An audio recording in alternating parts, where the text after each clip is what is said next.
আসসালামু আলাইকুম। আশা করি প্রত্যেকেই ভালো আছেন এবং মহান আল্লাহ তাআলার অশেষ রহমতে আমি মোহাম্মদ শোভজ ইসলাম অনেক ভালো আছি। তো আজকের যে পার্টটা হবে সেটা হচ্ছে হিসাব বিভাগের কার্যক্রম এবং অ্যাকাউন্টিং ডিপার্টমেন্ট, যেটা আমাদের অফিসিয়ালি থাকে। আসলে সেই বিভাগটার কাজ কি এবং প্রত্যেকটা সেক্টরের জন্য বিভিন্ন আলাদা আলাদাভাবে আমরা টিউটোরিয়াল মেক করার চেষ্টা করতেছি আপনাদের বোঝার সুবিধার্থে। তো চলুন কথা না বাড়িয়ে শুরু করা যাক। অ্যাকাউন্টিং বিভাগ এবং অর্থ বিভাগের ভূমিকা এই হওয়ার সাথে বিভ্রান্ত করে। বাস্তবে উভয় বিভাগ পৃথক কার্য সম্পাদন করে। অ্যাকাউন্টিং বিভাগের কাজ: অ্যাকাউন্টিং বিভাগ ফোকাস কোম্পানির প্রতিদিনের আর্থিক ক্রিয়াকলাপ, অর্থের প্রবাহ এবং বহিঃপ্রকাশের উপায়। এটি সমস্ত অ্যাকাউন্টিং তথ্যের প্রক্রিয়াকরণের সাথেও কাজ করে।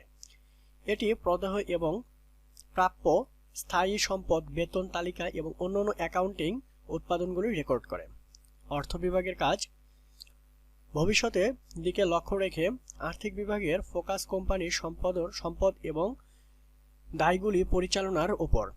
যদিও ছোট ব্যবসায়ীগুলি বিভাগগুলিকে একত্রিত করার প্রবণতা রাখে, কর্পোরেট সংস্থাগুলি উভয় বিভাগের জন্য আলাদা ফাংশন এবং ভূমিকা রয়েছে। অ্যাকাউন্টিং দল ছাড়া কোনো প্রতিষ্ঠানে লাভজনকভাবে কাজ করতে পারে না।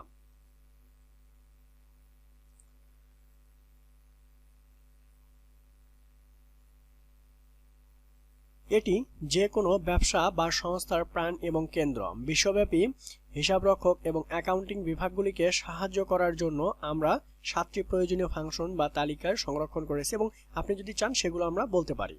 বেতন প্রদাহ করুন বা কোম্পানির অ্যাকাউন্টিং পরিচালনা করা, এই যে সিম্পল বিষয়গুলোই অ্যাকাউন্টিং বিভাগের কাজ। আশা করি আপনারা বুঝতে পারছেন, আর যদি না বুঝতে পারেন তাহলে অবশ্যই একটা কমেন্ট করে দিবেন। Thank you so much watching this video.